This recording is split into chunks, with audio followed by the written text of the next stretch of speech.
नमस्कार बच्चों।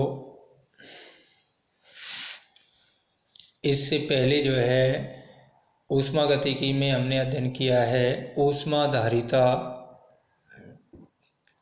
एवं स्थिर आयतन और स्थिर दाब पर ऊष्माधारिता Cp एवं Cv के बारे में। आज इस वीडियो में हम Cp और Cv में संबंध के बारे में पढ़ेंगे कि Cp एवं Cv में क्या संबंध होता है। कोई भी जो तंत्र होता है उस तंत्र के लिए Cp और Cv के जो मान हैं वो समान नहीं होते हैं, यानी कि स्थिर आयतन पर ऊष्माधारिता और स्थिर दाब पर जो ऊष्माधारिता है उसके मान समान नहीं होते हैं। हम अच्छी तरह से जानते हैं कि स्थिर आयतन पर अवशोषित जो ऊष्मा है वो तंत्र की आंतरिक ऊर्जा में वृद्धि करती है,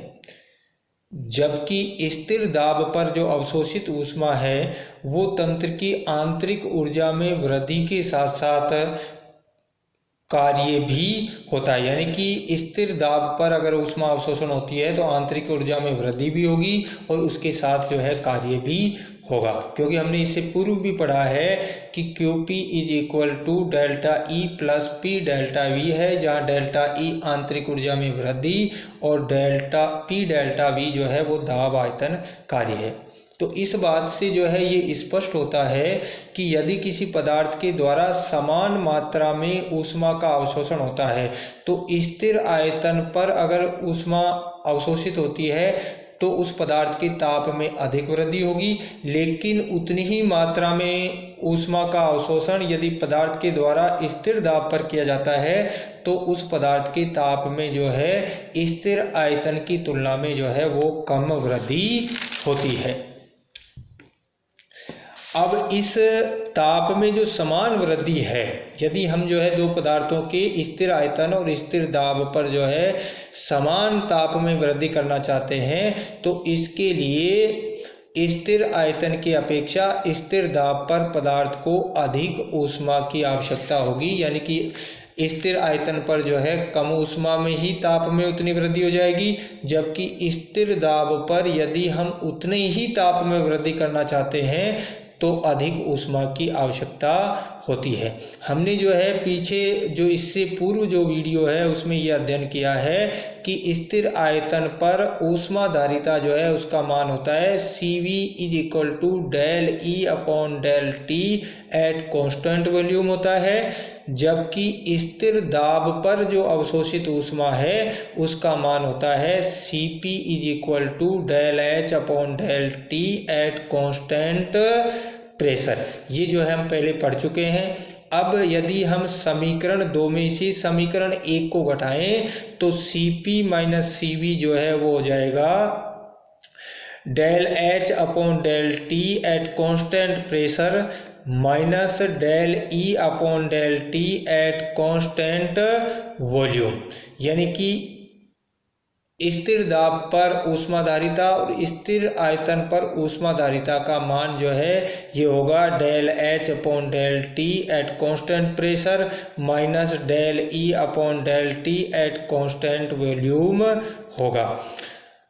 हमने जो है एंथैल्पी वाल के अंदर ये पढ़ा है कि किसी भी तंत्र की जो एंथैल्पी है वो उस तंत्र की आंतरिक ऊर्जा एवं दाब आयतन कार्य के योग के बराबर होती है, अर्थात H is equal to E plus PV होता है। ये जो समीकरण है इस समीकरण 4 का यदि हम स्थिर दाब पर T के सापेक्ष अवकलन करते हैं, यदि ये जो समीकरण है H is equal to E plus PV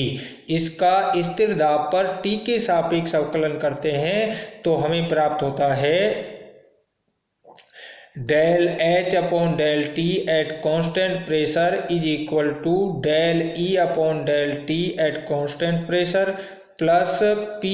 into del V upon del T at constant pressure, यानी कि समीकरण 4 जो है वो समीकरण 5 के रूप में हमें प्राप्त होती है। ये जो समीकरण 3 और समीकरण जो 5 है, इस समीकरण 3 में यदि हम del H upon del T at constant pressure जो है उसकी जगह समीकरण 5 का मान रखेंगे तो हमें जो है इस तरह से समीकरण प्राप्त होगा, C P minus C V is equal to del E upon del T at constant pressure plus P del V upon del T at constant P minus del E upon del T at constant V होगा। यानी कि समीकरण जो 3 है उसमें del H upon del T at constant pressure का मान समीकरण 5 से रख दिया है, तो समीकरण 3 जो है वो समीकरण 6 के रूप में प्राप्त होगी हमें, यानी कि C P minus C V का मान ये होगा।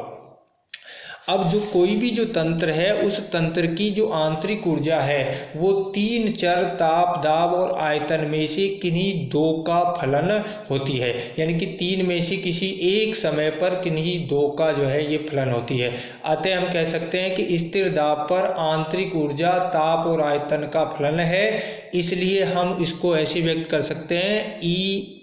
Is equal to F V T, यानी कि एक जब दाब स्थिर होता है तो ई जो है वो वी और टी का फलन होगा, आयतन और ताप का फलन होगा।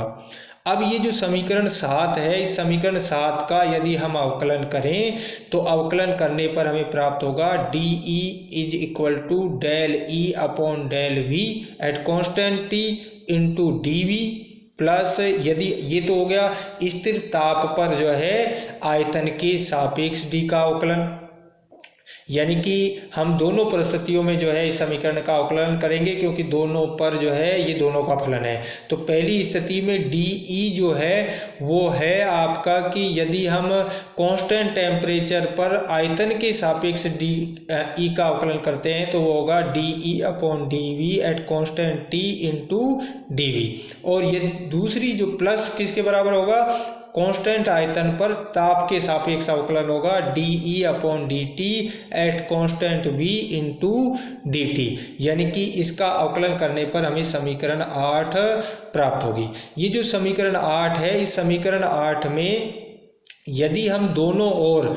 डी टी का भाग दे करके स्थिर दाब की शर्त लगाते हैं तो फिर समीकरण 8 जो है हमें इस रूप में प्राप्त होगी, del E upon del T at constant P is equal to del E upon del V at constant T into del V upon del T at constant P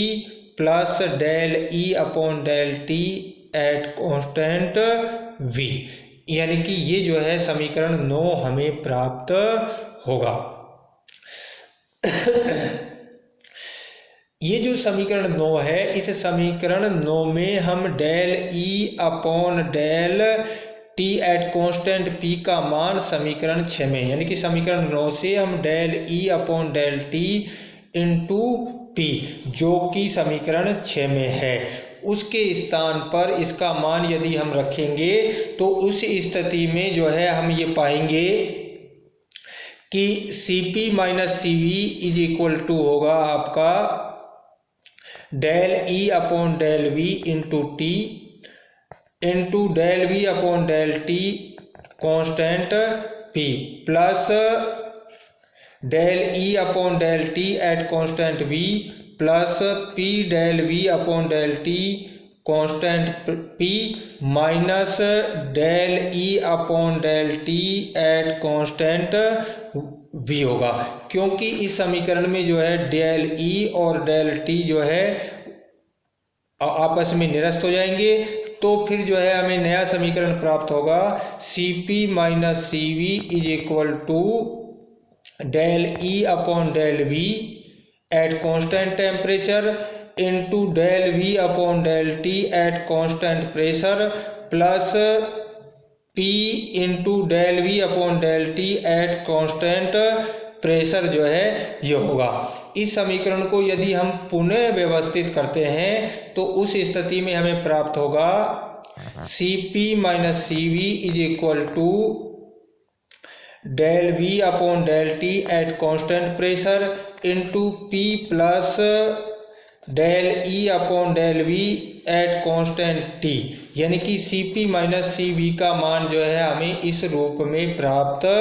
होगा। Cp minus Cv is equal to होगा del V upon del T at constant pressure into P plus del E upon del V at constant temperature होगा। ये जो समीकरण 10 हमें प्राप्त होता है, इस समीकरण 10 में del E upon del T, del V upon del T at constant temperature, स्थिर ताप पर आयतन में वृद्धि के साथ हुई आंतरिक ऊर्जा में वृद्धि की माप है। यानी कि del E upon del T at constant temperature क्या है? स्थिर ताप पर आयतन में वृद्धि के साथ हुई आंतरिक ऊर्जा में वृद्धि की माप है। और ये जो पद है वो गैसों के अणुओं के बीच आकर्षण का माप है, यानी कि आकर्षण को जो है ये व्यक्त करता है। और आदर्श गैसों में ये आकर्षण शून्य होता है, इसलिए किसी भी जो आदर्श गैस है उस आदर्श गैस के लिए del E upon del T at constant temperature is equal to 0 होता है, यानी कि ये 0 होता है। इसलिए इसका मान समीकरण 10 में यदि हम रख दें तो उस स्थिति में समीकरण जो 10 है, समीकरण 10 को यदि हम देखें तो इसमें del E upon del T at constant temperature को यदि हम 0 कर दें तो समीकरण 10 हो जाएगा Cp minus Cv del V upon del T at constant pressure into P, यानी कि ये हमें मान प्राप्त हो जाएगा। Cp minus Cv is equal to हो जाएगा P into del V upon del T into P, यानी कि समीकरण 11 प्राप्त होता है आदर्श गैस के लिए। और हम अच्छी तरह से जानते हैं कि 1 मोल जो आदर्श गैस है उस आदर्श गैस के लिए जो समीकरण होता है वो होता है PV बराबर RT। कितना होता है? PV is equal to RT होता है। तो इस स्थिति में ये जो समीकरण 12 है, इस 12 का T के सापेक्ष स्थिर दाब पर यदि हम अवकलन करते हैं तो उस स्थिति में PV का स्थिर दाब पर जो अवकलन है T के सापेक्ष हो जाएगा P into d V upon d T at constant P is equal to R हो जाएगा। और समीकरण जो 13 है उससे P into d V upon d T at constant pressure का मान समीकरण 11 में यदि हम रख देंगे तो फिर हमें प्राप्त होगा Cp minus Cv is equal to R, यानी कि हमें जो है Cp और Cv में संबंध प्राप्त होता है। और ये जो स्थिर दाब पर ऊष्माधारिता और स्थिर आयतन पर जो ऊष्माधारिता है उसमें हमें संबंध ये प्राप्त होता है कि आदर्श गैस के लिए स्थिर दाब और स्थिर आयतन पर ऊष्माधारिताओं का जो कि Cp और Cv है इनका अंतर गैस स्थिरांक R के बराबर होता है। तो ये संबंध होता है स्थिर दाब पर ऊष्माधारिता और स्थिर आयतन पर ऊष्माधारिता, यानी कि स्थिर दाब और स्थिर आयतन पर ऊष्माधारिताओं का अंतर, यानी कि Cp माइनस Cv जो है उसका मान गैस स्थिरांक के बराबर होता है। तो ये था Cp और Cv में संबंध। तो आज के लिए इतना ही, धन्यवाद।